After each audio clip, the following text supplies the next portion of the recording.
Друзья, всем привет! Кажется, сегодня отличное время для того, чтобы рассказать вам всем немного новостей спорта. Тем более, что рассказать есть о чем. Дело в том, что 7-летняя алматинка Мадия Зиядин выиграла чемпионат мира по шахматам среди школьников.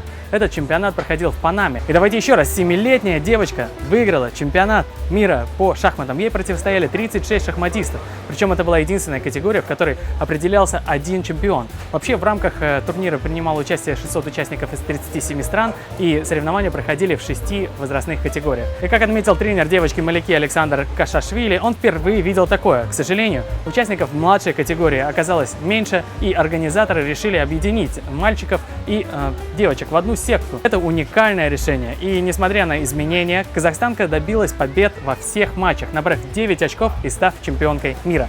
Я очень долго готовилась, мне помогали, за меня переживали мама и папа, и вот сестра вообще не волновалась. Игры были непростыми, но я просто постаралась.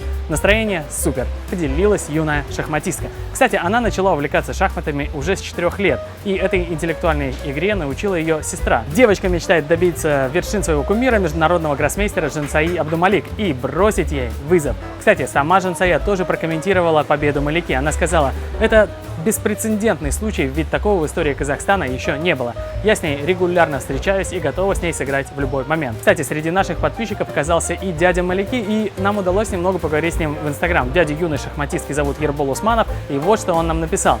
Здравствуйте, Иван! Я являюсь вашим подписчиком еще со времен Эхо Петербурга. Дорогой Ербол, это очень приятно. Спасибо.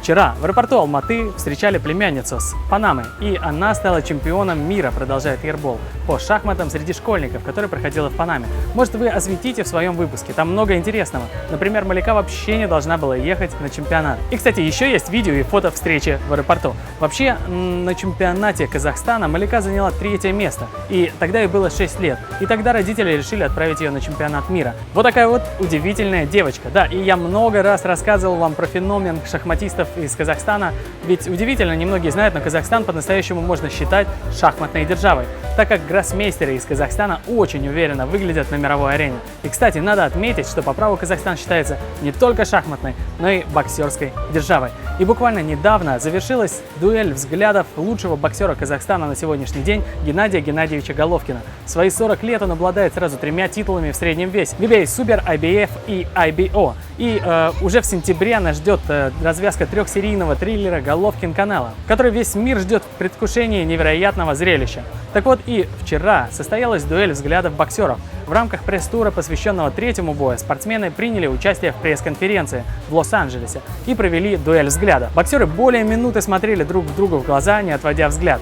Очень много друзей у нас из Латинской Америки и из Мексики тоже. И я хочу сказать, что, конечно, Канело уже факт, легенда мирового бокса, великий боец. Но болеть мы будем за нашего чемпиона. И часто многие спортсмены говорят, что сила духа зачастую важнее всего остального. Но также есть известная мудрость, что в здоровом теле здоровый дух. В общем, судя по кадрам, которые уже наполнили интернет, я уверен, что специалисты и профессионалы из мира бокса уже сделали свой вывод и хвастаются сейчас прогнозами, кто отвел взгляд первый, тот и решительнее и заряжен на победу, другой скажет, что наоборот, надо проявлять стойкость характера и смотреть до конца. Каждый из нас может делать такой прогноз. Свою версию, кто победил в битве взглядов, вы можете написать и в комментариях.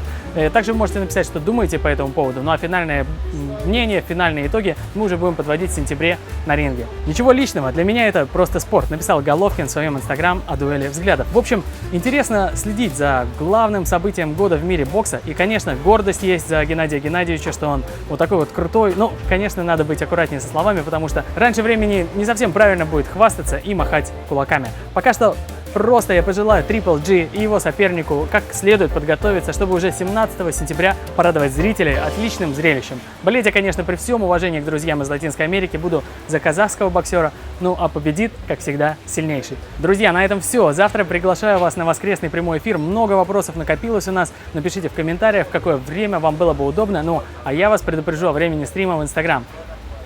Всем пока!